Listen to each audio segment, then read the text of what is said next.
Buenas tardes. Hola. Bueno, continuamos con el curso de Biblia en este nuevo formato condicionado por la cuarentena y en esta sesión, según el calendario, tocaba hablar de los grupos religiosos en tiempos de Jesús.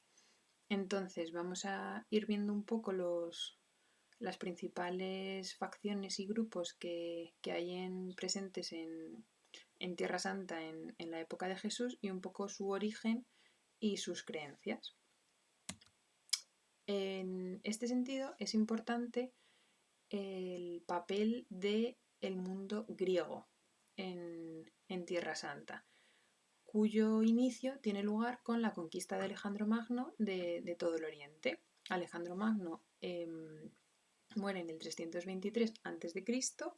y sus sucesores son principalmente los Ptolomeos, que se encargarán más de la zona de Egipto, y los Seleucidas, que se encargarán más de la zona oriental, más pues eso, Persia, Mesopotamia y demás.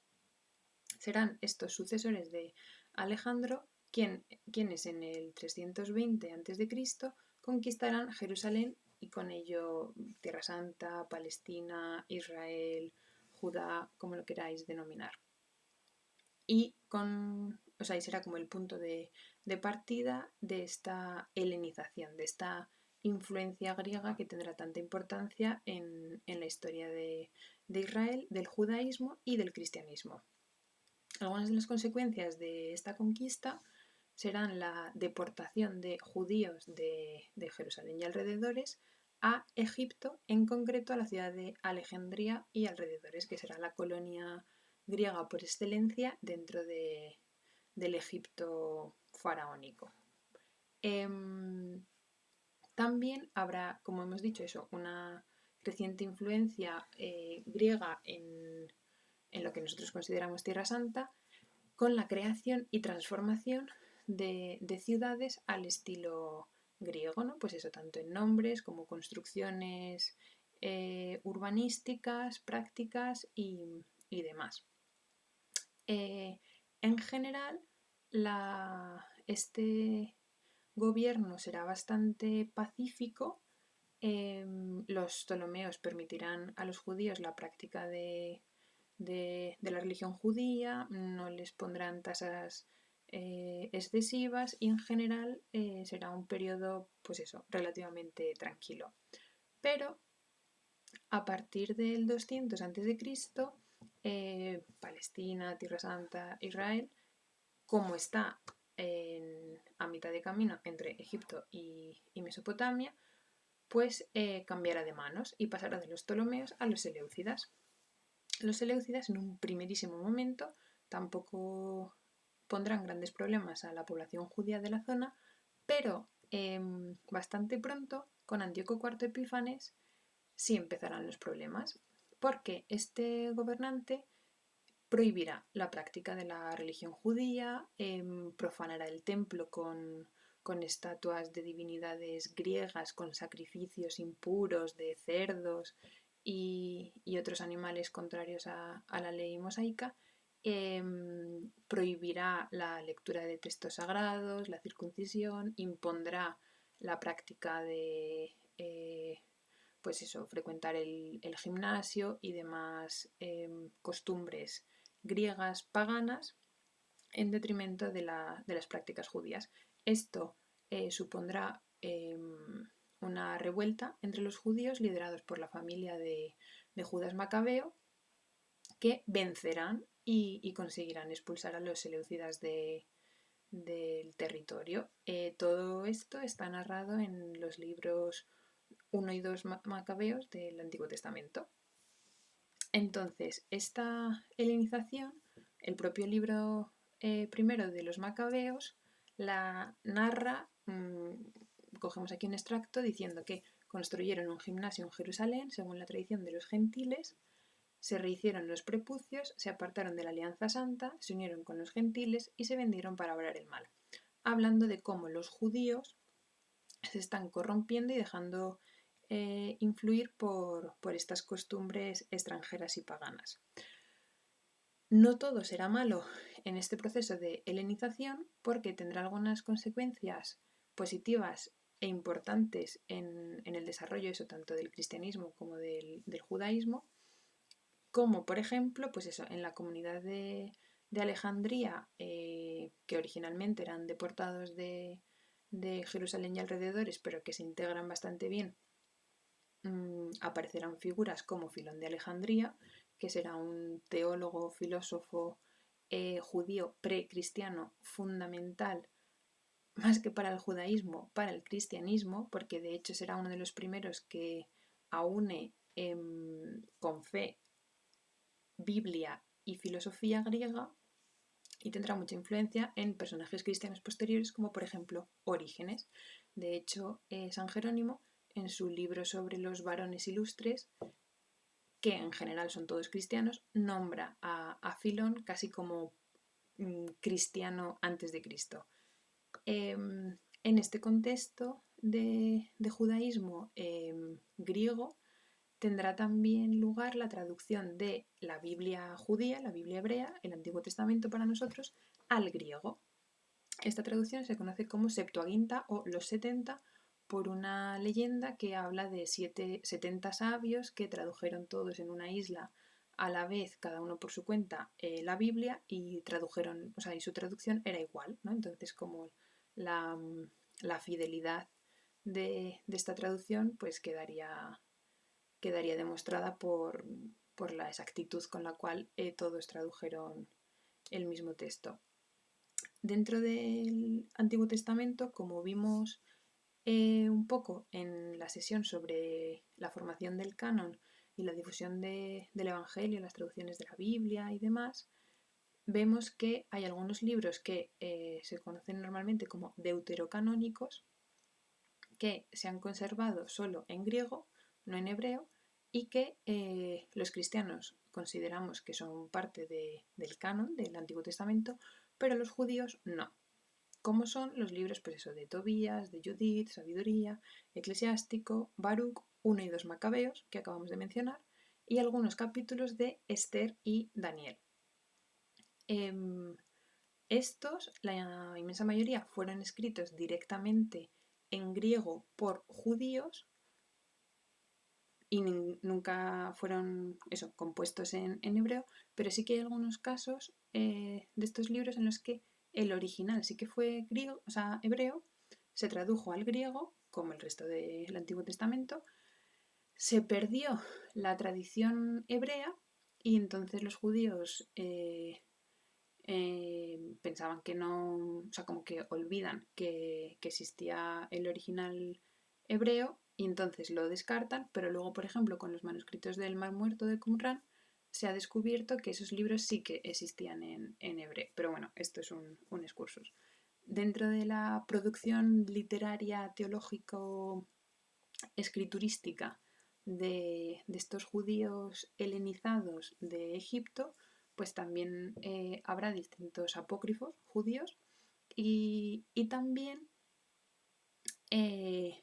será un poco en el contexto de este judaísmo que habla griego, tanto la lengua como las categorías mentales griegas, en las que se difundirá el Nuevo Testamento, que como sabemos se conserva en griego y que las cartas seguramente y los evangelios probablemente también fueron escritos en griego.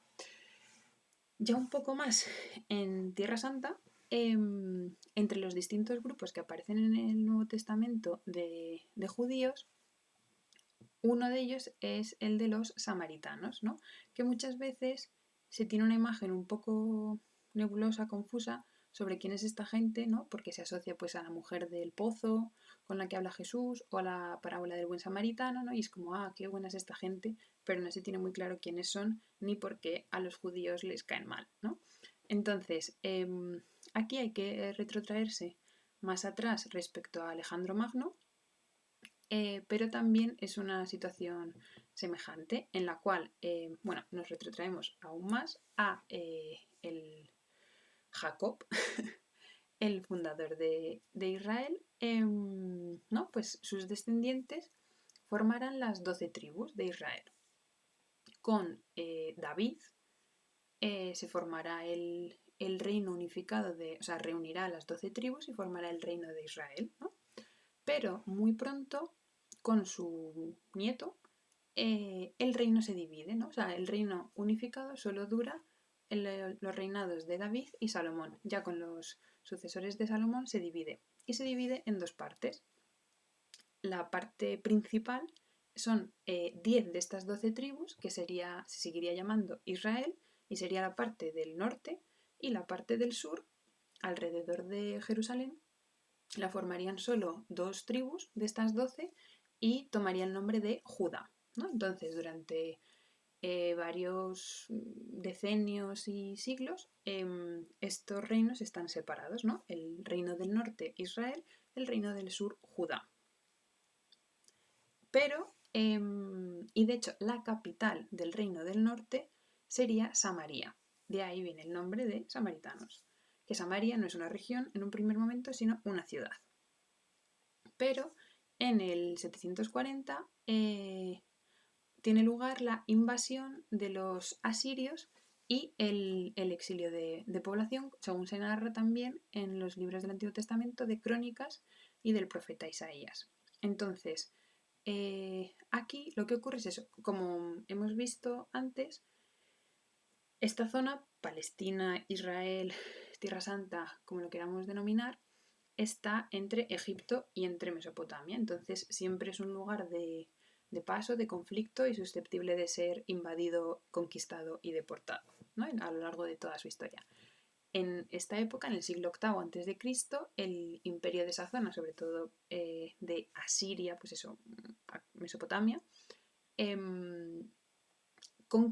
invade la zona y conquista el territorio, deporta a la aristocracia, a los líderes intelectuales y religiosos e introduce población foránea dentro de lo que era el territorio del norte. Esto dará lugar a la leyenda de las 10 tribus perdidas de Israel, que es otro tema que no nos interesa aquí, y la cosa es que esto hará que la población de esa zona se mezcle, ¿no? O sea, como que se vayan los intelectuales religiosos, o sea, los intelectuales y jefes religiosos, se quede más los campesinos y el vulgo y llegue población de fuera, que, entre otras cosas, introducen también el arameo, que luego se extenderá por toda la zona. De hecho, Jesús en su época hablará arameo como lengua materna, y aparte hará que a los ojos de los de Judá, toda la zona del norte, el antiguo Israel, como que se haya corrompido, ¿no? Y sean menos practicantes, menos fieles, menos judíos, al fin y al cabo, ¿no? Por su lado, los judíos samaritanos, los judíos de esta zona, consideran que tienen como escrituras solo el Pentateuco, los 5 primeros libros del Antiguo Testamento, y este texto que sería el Memar Marca propio. Y por lo tanto tienen tanto una escritura como una teología mucho más conservadora, arcaica y sucinta, si queremos, ¿no? Entonces, creen, como buenos judíos, en el monoteísmo en Yahvé, o sea, Yahvé es el único Dios, de hecho, el escucha Israel, el Semá, será parte fundamental de su fe. Creen que Moisés es el profeta por antonomasia y de hecho el único profeta, porque no aceptan el resto de libros proféticos del Antiguo Testamento, pues eso, como Isaías, Ezequiel, Jeremías y demás, como parte de la Biblia, como parte del canon. Como Moisés es el profeta por antonomasia y tienen como escrituras el Pentateuco, su observancia del judaísmo, de la ley, se basa en cumplir las normas dadas por el Pentateuco, por la ley recibida por Moisés en el Sinaí, y consideran que el monte Garizim es el santuario de Dios y el ombligo del mundo. El santuario de Dios en el sentido de que realmente antes de la construcción del Templo de Jerusalén era el lugar del santuario por antonomasia, ¿no? Y será solo primero con el santuario de Silo que edifica o que establece el sacerdote Elí, que es el sacerdote de la historia de Samuel, a partir de la cual se separarán estos lugares de culto, ¿no? O sea, primero con el santuario de Silo establecido por Elí y luego ya en un segundo momento, sobre todo con el templo de Salomón en Jerusalén, ¿no? Mientras que ellos creen que, creen no, o sea, el primer lugar de santuario era este monte, ¿no? Donde Jacob había adorado a Yahvé, ¿no? Y por lo tanto, pues se tenía que seguir adorando en ese lugar. Lo del ombligo del mundo nos puede sonar quizás a la cuestión de los apócrifos, sobre todo la cueva de los tesoros, y cómo Adán había sido creado en el centro del mundo, ¿no? O sea, donde se juntan los cuatro extremos de la tierra, el centro del mundo, donde ha sido creado Adán, ese sería también el ombligo del mundo, ¿no? Entonces, como el centro de la creación de la tierra, por decirlo de algún modo, pues estaría en este monte. Luego también creen en una figura bastante parecida al Mesías, que sería este Taib, que traería la restauración del reino de Israel y premio a los justos y castigo a los malvados, ¿no? Entonces vemos que son judíos, pero que han tenido una separación bastante prolongada en el tiempo y separación también cultural, litúrgica y escriturística respecto a los judíos de Judá. Luego, por otro lado, están los idumeos y los galileos. Los idumeos están en la zona de Idumea, el antiguo Edom, que es el territorio del hermano de Jacob, Esaú, y que se encontraría al sureste de Israel. Y habría sido conquistado en un primer momento por Judas Macabeo, que hemos mencionado antes la revuelta macabea, y luego ya como más definitivamente por Juan Hircano. Y sería con esta segunda conquista cuando se convierten al judaísmo, ¿no? Por lo tanto, es una población convertida al judaísmo muy recientemente, ¿no? Apenas un siglo antes de la vida de Jesús. Será de esta zona de la cual saldrá la dinastía herodiana, a la que pertenece pues Herodes el Grande, el del nacimiento de Jesús y la matanza de los inocentes, y también Herodes Agripa, el de la pasión de Jesús, ¿no? O sea, ambos gobernantes serían de la misma dinastía y serían idumeos, ¿no? De esta zona al sureste de Judá, que es de conversión reciente, ¿no? O sea, apenas 100 años antes de la vida de Jesús. Y por otro lado estarían los galileos, que estaría en cambio al norte de Israel, más cerca con el Líbano, y que sería más un crisol de culturas, tanto fenicio por la influencia del Líbano, ¿no? Que estaba justo al lado, y también una mayor influencia greco-romana, que se veía también en la presencia de algunas ciudades, pues como Séforis o Tiberíades, y en general una apertura mayor a estas culturas por parte de la población. De hecho, esta apertura e influencia a otras culturas hará que los judíos de Jerusalén, especialmente los fariseos, consideren a la gente de Galilea, pues eso, como descuidados, poco practicantes, como judíos de segunda también un poco, ¿no? Y de hecho, pues en el Nuevo Testamento vemos cómo se menosprecia en cierto sentido, ¿no? A Jesús y a sus discípulos por galileos, ¿no? Pues tanto en la pasión la sierva que identifica a Pedro por su acento como galileo, a pues comentarios contra Jesús en plan de, pero ¿cómo va a ser el profeta si, cómo va a salir algo bueno de Galilea, ¿no? Y de hecho Galilea pues también se llama Galilea de los gentiles, Galilea de los paganos, porque también pues era un territorio como de reciente conversión. Ya más en Tierra Santa, más en Jerusalén y alrededores, nos encontramos la figura del Sanedrín, ¿no? Que es una institución jurídica y legal, ¿no? Que era el tribunal de los judíos, ¿no? Entonces, había dos tipos de sanedrines. El sanedrín menor, que estaba formado por 23 jueces y que era tribunales locales, por lo tanto había varios repartidos a lo largo del territorio, y el Sanedrín Mayor, que estaba formado por 71 jueces y que se reunía todos los días, menos los festivos, o sea, Sabbat y fiestas pues tipo Pascua, Pentecostés y demás en Jerusalén, en una sala del templo, y trataba las cuestiones mayores. Este Sanedrín Mayor también podía funcionar como uno menor con la presencia de 23 miembros. Funcionaba como, o sea, el mayor funcionaba tanto como Corte Suprema, ¿no? Cuando se reunían todos los miembros, como Corte Menor para tratar cuestiones más banales cuando se reunían los 23.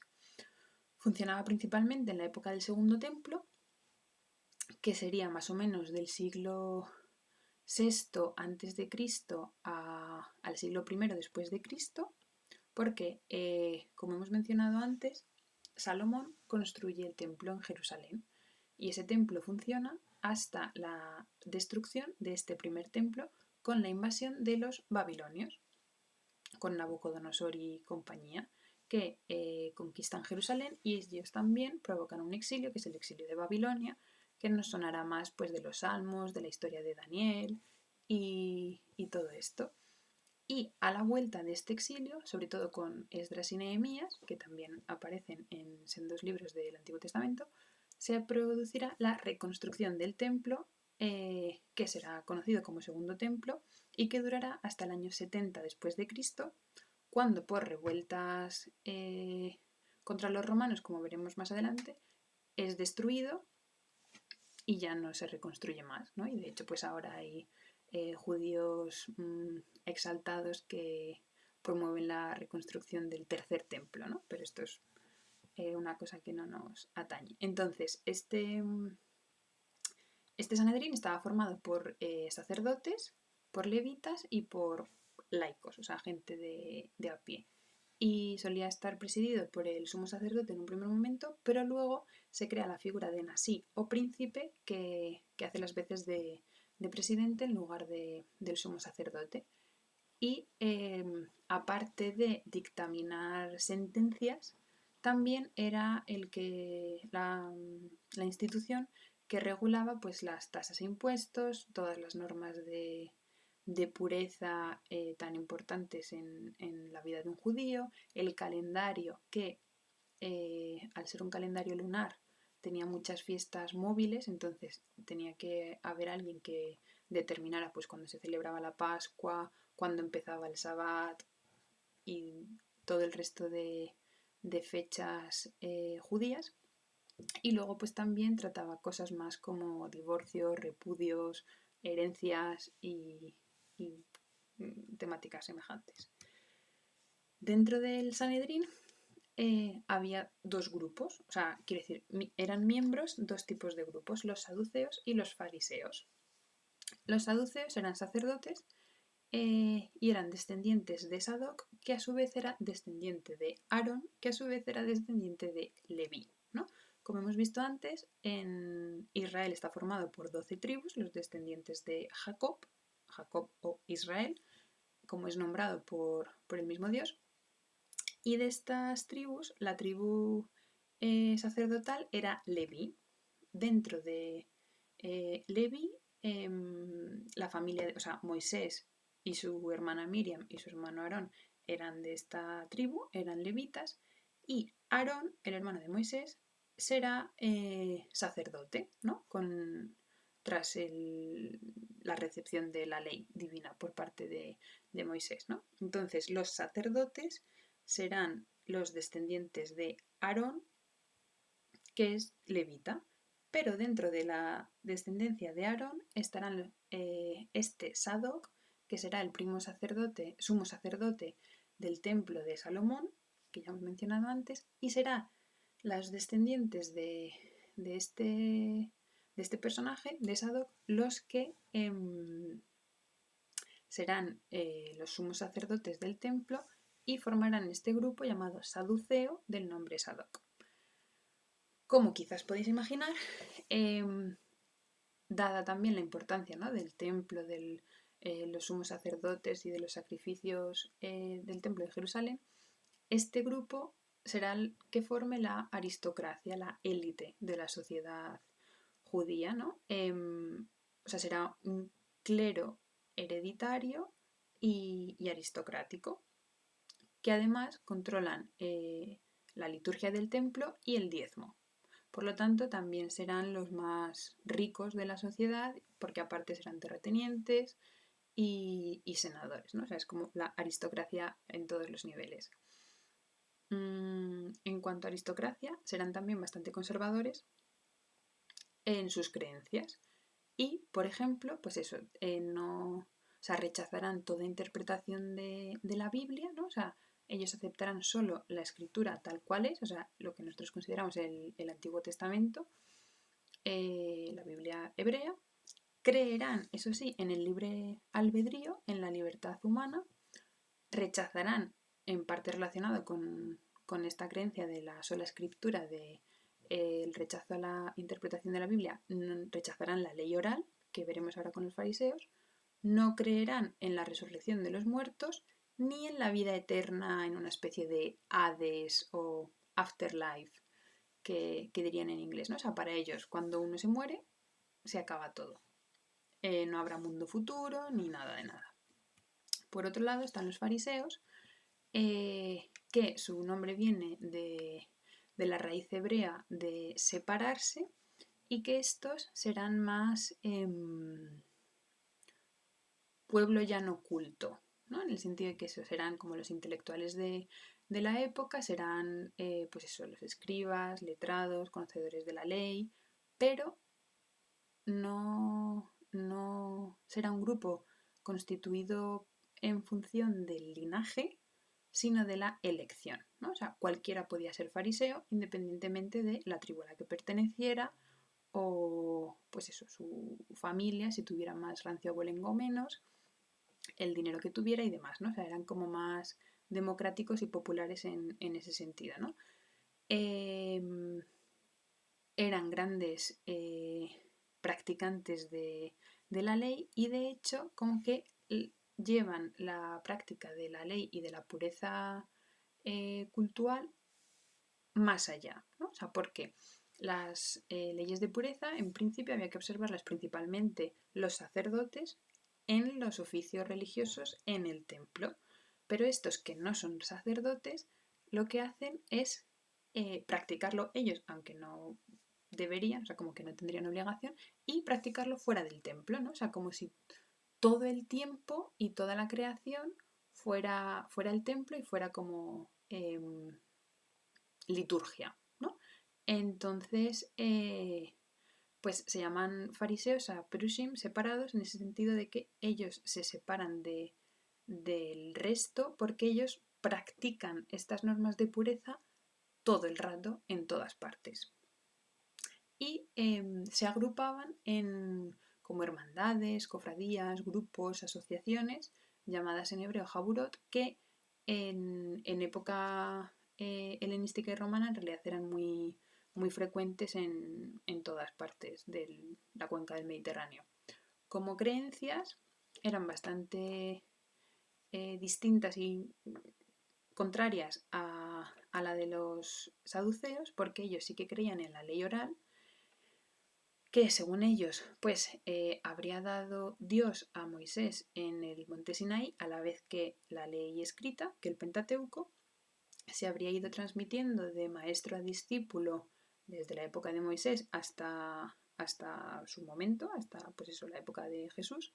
Y ellos en el siglo II después de Cristo, en una época más de crisis y persecución por parte de los romanos, la habrían puesto por escrito y sería lo que habría dado lugar a la Misná, que luego daría lugar al Talmud, que Napo nos ha ido explicando un poco, sobre todo en las primeras sesiones. Un poco en relación con esta ley oral, ellos creen en la interpretación de la Biblia, o sea, de hecho, pues tienen muchísimas interpretaciones de todo tipo, más literales y más alegóricas de la Biblia, y de hecho también, por ejemplo, los Targumim, estas traducciones al arameo interpretadas, que no son traducciones literales, sino que tienen paráfrasis exegéticas, pues también las realizan estos fariseos. Aparte, creerían en la existencia de los ángeles, en la resurrección de los muertos, en la vida eterna, y sí que defenderían la libertad humana, pero poniendo por encima la omnisciencia divina, ¿no? En el sentido de que el hombre es libre de hacer lo que quiera, pero Dios sabe lo que va a pasar, que es distinto de la predestinación. Por otro lado, están los esenios, cuya etimología del nombre es desconocida y en general es el grupo más misterioso, si queremos, del que se sabe menos, ¿no?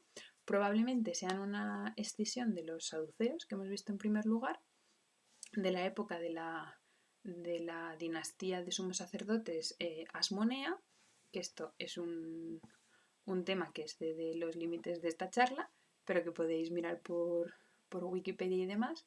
Vivían en comunidades, practicaban la pureza voluntaria, las abluciones, que son como estos baños con agua de purificación, eran bastante ascéticos en sus prácticas y algunos de ellos practicaban el celibato. Algunos se casaban, pero otros eran célibes, lo cual dentro del judaísmo es bastante atípico, porque el creced y multiplicaos de Génesis, del mandato que Dios da a Adán y Eva, los judíos sí que se lo toman muy en serio y de hecho, pues eso, o sea, el celibato en general en el judaísmo prácticamente no existe, ¿no? Salvo en casos muy concretos como eso, algunos de los esenios y algunos casos muy, muy, muy puntuales a lo largo de la historia, pero en general dentro del judaísmo todo el mundo se casa y todo el mundo tiene que tener hijos, hasta el punto de que si en un matrimonio no se tienen hijos es causa de repudio. Estos esenios no hacían sacrificios de animales, no comían animales y creían en la inmortalidad del alma, en los ángeles, en la predestinación, esto sí, y en el bautismo que perdonaba los pecados. Y probablemente os suenen quizás los manuscritos del Mar Muerto, las cuevas de Qumran, cuyos habitantes y pobladores probablemente eran estos esenios, ¿no? También vemos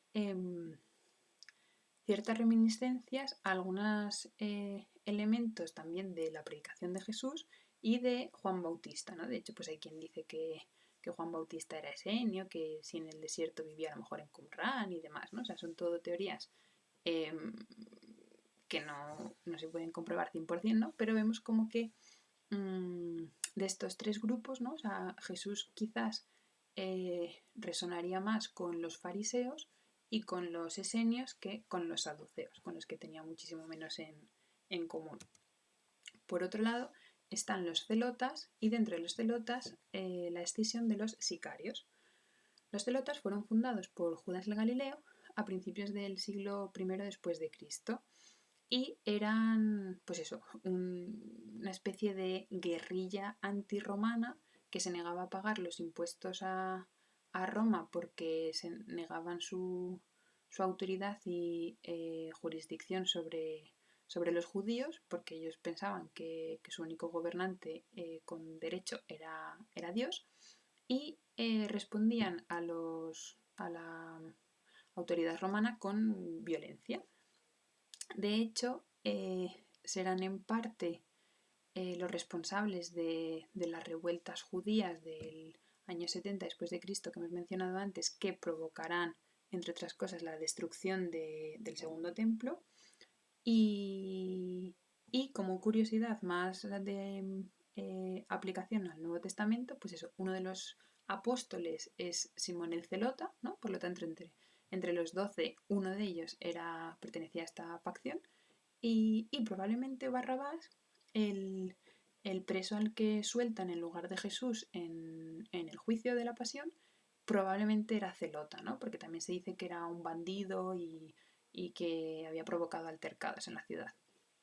Dentro de los celotas hay un subgrupo, una escisión aún más radical, que son los sicarios, que toman el nombre por sica, que era un tipo de daga, y ese sería el nombre latino, y estos eran muchísimo más violentos y de hecho eran prácticamente terroristas, en el sentido de que asesinaban tanto a romanos como a simpatizantes judíos, los secuestraban, pedían rescates, mutilaban, o sea, eran muy agresivos. Y de hecho, pues Sicario se ha quedado también en el imaginario común como prácticamente asesino a sueldo, ¿no? Entonces vemos como que la galaxia de grupos y facciones y creencias que había en la época de Jesús, pues es bastante variada, ¿no? Y nos ayudan más a entender a quién hablaba Jesús y por qué hablaba como hablaba, ¿no? Y ya por último estarían estos que serían los temerosos de Dios y los prosélitos, que son grupos bastante semejantes, que serían gentiles, o sea, gente no judía, paganos, atraídos por la religión judía, ¿no? Entonces tendrían como distintos grados de acercamiento y adhesión, ¿no? O sea, el mayor sería lo que denominan prosélito justo, que habría sido circuncidado ya de adulto y formaría plenamente parte de la comunidad judía, o sea, sería un judío 100%, a pesar de no serlo por sangre. Y luego ya como un poco más fuera estarían el proselito de puerta, que sería un residente extranjero en Israel que cumple algunas de las leyes, pero no todas, ¿no? Y lo que los rabinos luego llamarán los 7 preceptos de Noé, que son como leyes más universales para toda la humanidad, y los temerosos de Dios, que estos, mientras que los proselitos de puerta son residentes extranjeros en Israel, los temerosos de Dios suelen ser gentiles, o sea, no judíos, que viven en la diáspora judía, ¿no? Pues por ejemplo en Egipto o en Grecia o en Roma o demás, que han tenido contacto con el judaísmo helenizado y que les ha atraído, ¿no? Entonces sí que observan algunas prescripciones judías, pero no son conversos al 100%, no están circuncidados y no forman parte plenamente de la comunidad judía como si harían los prosélitos justos, ¿no? Entonces, probablemente también muchos de los primeros conversos en el Imperio Romano al cristianismo fueran temerosos de Dios, ¿no? O sea, esta gente como que tiene cierta atracción por el mensaje judío, pero que no ha dado como el paso completo, ¿no? Entonces, pues vemos como tanto entre los grupos judíos, pues eso, sobre todo fariseos y esenios, como también entre los que estaban más a las puertas, ¿no? Como los temerosos de Dios y los proselitos, vemos muy sucintamente y con pinceladas muy grandes qué público, qué auditorio tenía tanto el mensaje de Jesús en un primer momento como el mensaje de los discípulos, ¿no? Y quiénes habrían sido los primeros conversos al cristianismo. Y nada, eso sería todo.